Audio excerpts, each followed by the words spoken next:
This is Kwame reporting for KGRM Radio. With me are two members of Sweet Honey in the Rock. First of all, let me just say that it was a wonderful show. But tell us, how did you first come up with the name Sweet Honey in the Rock? Sweet Honey in the Rock is one of the first songs that we learned as an ensemble when the ensemble was formed back in 1973. And Dr. Bernice Johnson Regan was the vocal director for a theater company called the DC Black Repertory Company, and it was one of the first songs that she taught us. So she went to ask her father, who is a Baptist minister, where the phrase honey in the rock, sweet honey in the rock might have come from. And he explained to her that it was from a parable from the Old Testament. I believe it's the book of Psalm, Isaiah? Yes, where they talk about a land that is so sweet when you open a rock, honey is flowing from that rock.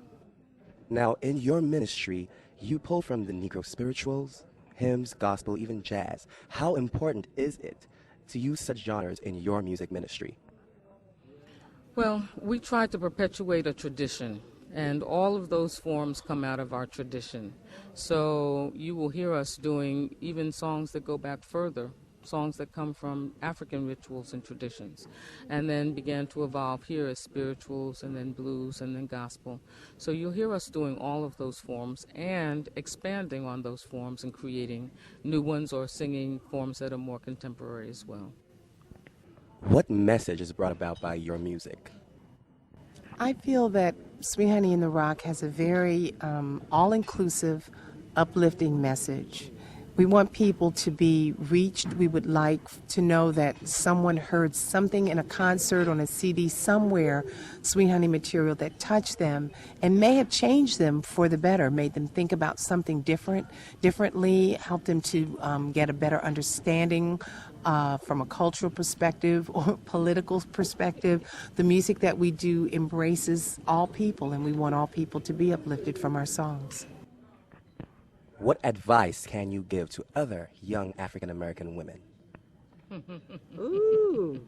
Wow. Be yourself. Just be yourself. Be your strongest self. Yes, absolutely. And do not allow other people to define who you should be.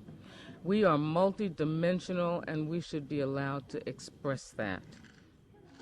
Now, many institutions cannot rely on state funds alone. How important is it for your group to lend its support to the Black and Gold Foundation? We are here. Yeah. We are here in yeah. support of the Black and Gold Foundation, and we're very, very happy to be in support of that as well. We support education, absolutely. It is number one. It is something that we talk about in the group. We've written songs about it. Our newest CD really is about empowering young people and giving them advice and lessons that we've learned from our experience. And so I think that we're working on parallel paths, and so we very much want to support the foundation in its endeavors.